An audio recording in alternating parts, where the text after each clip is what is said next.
तो hello friends, good morning, welcome back to my new blogs. और महाशिवरात्रि की हार्दिक हार्दिक शुभकामनाएं आपको। आज हम सभी का फास्ट है, तो देखते हैं किस तरीके से पूजा की जाती है।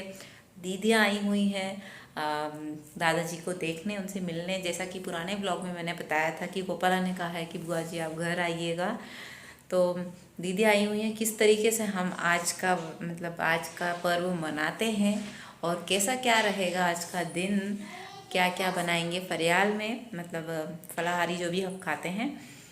तो बने रहिएगा मेरे साथ और ब्लॉग को इंजॉय ज़रूर कीजिएगा। और चलते हैं फिर। तो हो चुका है दोपहर का समय और हम पूजा कर कर दीदी में मम्मी मंदिर में जल चढ़ा कर आ चुके हैं। घर पर भी हमने पूजन वगैरह कर दिया। फिर दीदी को कॉल आ गया था उनके ससुराल से कि उनको अर्जेंसी में जाना ही पड़ेगा, तो इसलिए मैंने सोचा कि जल्दी से उनके लिए जो साबूदाने की खिचड़ी है वो बना देती हूँ, क्योंकि साबूदाने तो मैंने सुबह से गला कर रख दिए थे। फिर हमारे यहाँ माना जाता है कि आज के दिन महाशिवरात्रि के दिन कद्दू की खीर बनाई जाती है। तो मैंने बनाए थे साबूदाने की खिचड़ी की तैयारी की थी और कद्दू की खीर की, और उसके साथ में जो होता है कि छाछ को तड़का दे देते हैं।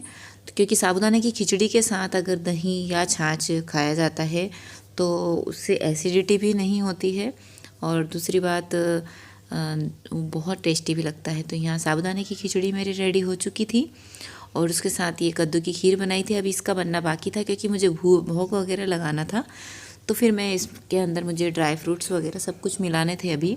तो ये पक रही थी जब तक ये मैंने छाछ में तड़का लगा दिया था, क्योंकि छाछ तो दीदी घर से आए थे गांव से, तो लेकर आए थे।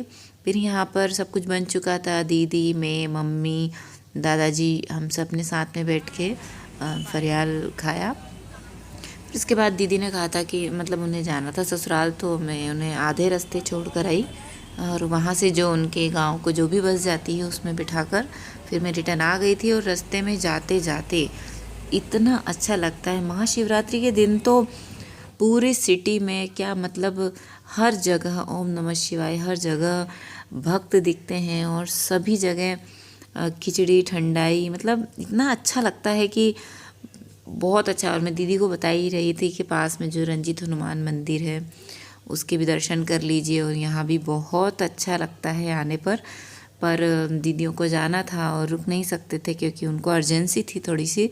तो फिर उन्होंने बाहर से इस तरीके से दिखाकर दर्शन करवा कर फिर हम चले गए। और उसके बाद फिर मुझे आना भी था, और आज पास में एक पार्क है, वहाँ पर शंकर जी की स्थापना की थी, पिंडी की, तो वहाँ भी हमें जाना था। तो इस तरीके से ये देखिए यहाँ पर मैं आई, 4 बज चुके थे।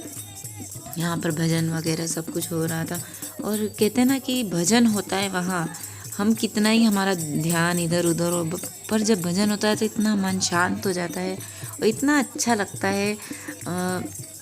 हम गए, मम्मी और मैं गए, और वहाँ थोड़ी देर बैठे। हमें 2-2.5 घंटे तक तो हम बैठे हुए थे और भजन गाए। और वहाँ इतना अच्छा मौसम भी था। महाशिवरात्रि पूरा दिन मन और सब कुछ इतना भक्ति से भर गया था कि बहुत अच्छा लग रहा था। फिर वहाँ पे जो बुज़ुर्ग आंटियाँ थी, बहुत आराम से वो उनकी बैठने की व्यवस्था चेयर पर की गई थी। हम आराम से नीचे बैठकर सब गा रहे थे, भजन वगैरह कर रहे थे। और फिर खिचड़ी का प्रसाद दिया गया, और जो भी भगवान के ऊपर बेर चढ़ते हैं, ये देखिए इस तरीके से स्थापना की गई थी। ओम नमः शिवाय बोलिए। तो वही स्थापना का पूजन पाठ भी हो रहा था, और हमारी महाशिवरात्रि तो जो है मन ही रही थी। और बहुत अच्छा सा लगा। अगर हम कोई भी उपवास रखते हैं और अगर उस दिन इस तरीके का माहौल मिल जाए तो ऐसा लगता है कि उपवास हमारा सफल हो गया हो। और ये जो थी भाभियाँ, आंटियाँ, बहुत अच्छे से जब भजन होता है और इस तरीके से भाव विभोर मन हो तो बहुत अच्छा लगता है। तो महाशिवरात्रि में इस तरीके से भजन हुआ, और फिर बच्चों को भी मैंने कॉल कर ही दिया था क्योंकि हम सभी का उपवास था, सिर्फ बच्चों का उपवास नहीं था। तो फिर प्रसाद वगैरह लेने मैंने बुला लिया था कि यहाँ रहो, थोड़ी देर दर्शन करो भगवान का। गोपाला क्या कर रहे हो? वाओ, ये गोपाला ने 9 बजे से बैठ कर रात के 1 बजे तक बनाई है। दिखाओ। 3 बजे तक। 3 बजे तो जय श्री राम, जय Shri Ram. Okay, keep it up. तो इस व्लॉग को करते हैं यहीं पर एंड। जय श्री राम बोलते हुए बहुत ही बारीक सी डिज़ाइन से उसने जय श्री राम बनाए हैं। तो जय श्री राम।